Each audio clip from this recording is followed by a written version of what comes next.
Well, hi gang, how's it going? What an absolutely spectacular sunny October's day. And if you'd be wondering, well, that doesn't look like a 1290 Super Duke GT, you'd be absolutely right. Yes, I've had some issues with my bike. So grab yourself a cup of something to swill and I'll tell you what is going on in just a sec.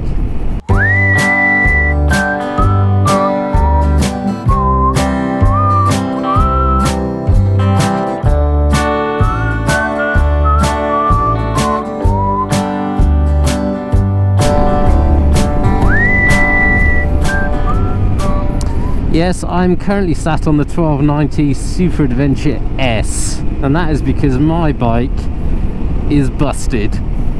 Yes, I've been having troubles with the bike. Back in June after my European tour, I took the bike into the workshop and complained that the clutch was getting very short, and I was struggling to get the bike in neutral. And I thought it was like maybe to do with the altitude on my European tour.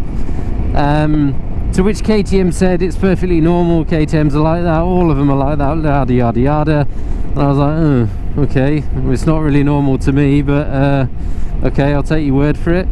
And I edited the trouble that I was having out of my European tour, but I just couldn't be arsed with all the smart ass comments like, oh, have you turned it on and off, and have you tried steering your clutch reservoir with a dead carrot?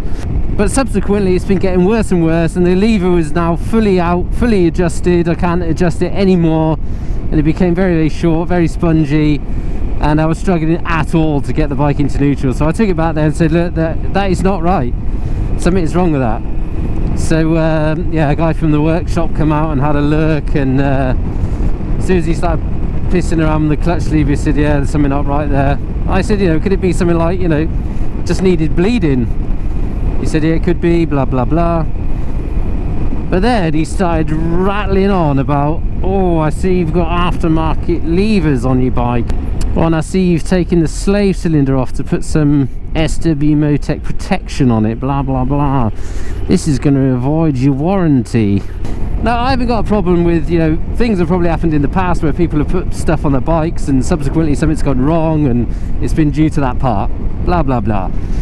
I ain't got a problem with that at all. What I've got a problem is the people or the guys that speak to you, they seem to take great pleasure in telling you these things, that you've ordered your warranty because you put an aftermarket clutch lever on there. What a massive bag of bollocks that is. To the point I was thinking to myself, look mate, I'd rather have Morgan Freeman talk me through masturbation than stand here and listen to you drivel on about how I avoided my warranty because I've stuck an aftermarket clutch lever on the bike. And from there on he started going about, we're going to have to take the clutch out, we're going to have to completely remove the clutch and see how you've been riding the bike and if you've been, you know, thrashing it, you know, because clutches aren't covered in guarantee because it's a wear and tear item. I said, look pal, this bike is 4 months old, I've done 8,000 Ks on it, there's something wrong with it, it's bound to be a guarantee issue.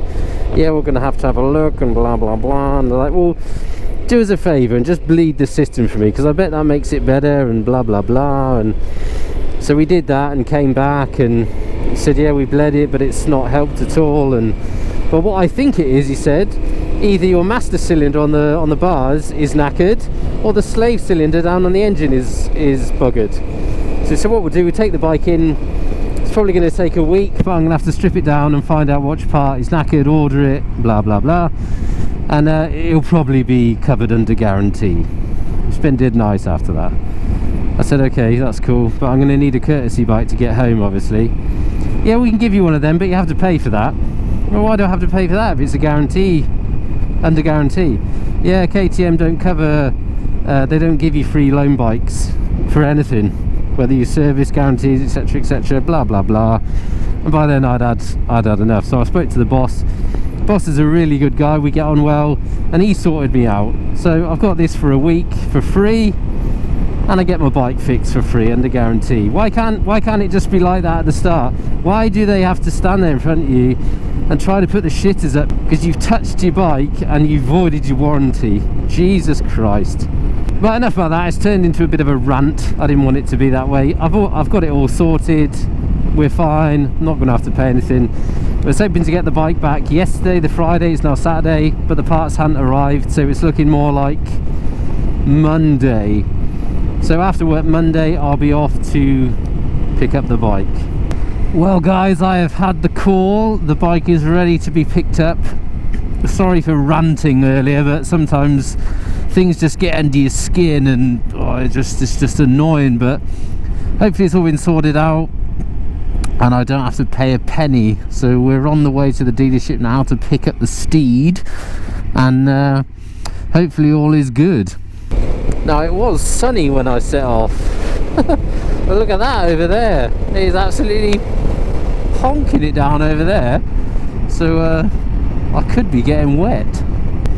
But for now, I'm just going to crack on, get to the dealer and get me beast back.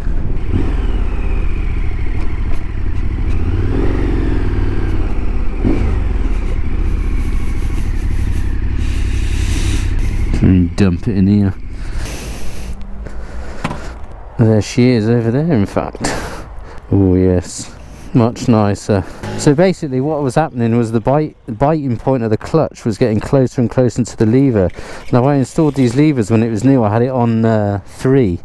You can adjust them 6 times, and every time over time I was having to adjust them further out and further out, to the point where it was at 6 and it was starting to roll forward even with the clutch in, and nigh on impossible to get the bike into neutral. Yeah, so that's what's happened. So they have replaced the master cylinder.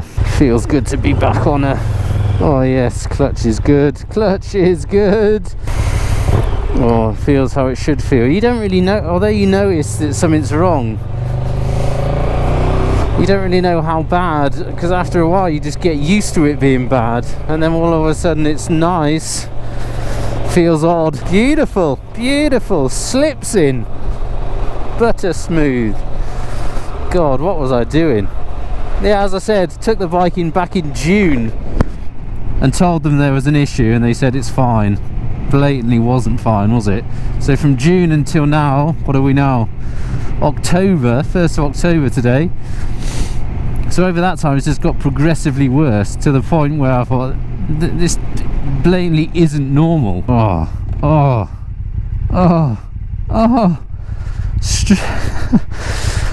I've been missing it. It's the most annoying thing when you stop at a set of lights or wherever, and I've parked it up, and you just can't get the sodding thing out of gear. No, I'm glad it's sorted, and I'm glad in the end I didn't have to pay a blimmin' sodding thing, which is how it should be. For me, it's just not about buying a bike at a dealership. For me, the customer service has to be good. There's no point in buying a bike, an expensive bike, high-end bikes, and having terrible customer service when nobody wants to help you. All they want to do is see you once a year for a service, charge you a fortune, and if you have any problems, then you get all the bullshit. Oh, that's probably not under guarantee because you've tightened one of the screws up yourself. You have to be well looked after, because otherwise it just spoils the joy of ownership. Bad customer service can just ruin the entire experience of having a new bike. So for me, it's just not about buying an expensive bike. It can be ruined within a matter of weeks or months if you have an issue with it and you don't get looked after. Sorry if the video turned into a bit of a rant. I really didn't want it to be, but you know, it is frustrating. It does get under your skin if you've got a battle to get some customer service. And I'm not going to take anything away from the dealership. They did sort me out in the end, and to be honest, it's not always the dealership. You know, sometimes they get from KTM themselves, you know, they get told what to check, what to change, what not to change, etc. So it's not always the dealership. And with the loan bike as well, it wasn't the dealership. That comes from KTM, that you don't get a free of charge loan bike even if you do have a guarantee issue. But they sorted it out for me, you know, after a bit of chit chat. So I'm still glad I got looked after, but it's just, it can be a bit of annoyance if it takes you a bit of time to get that far. So sorry, I didn't want it to be a rant, but if you have got any other questions about the issues I've had and I've not explained it in the video, I know some of you, or a lot of you, asked a lot of questions about it. Throw me your comments in the comments below and I shall get back to you as soon as I can.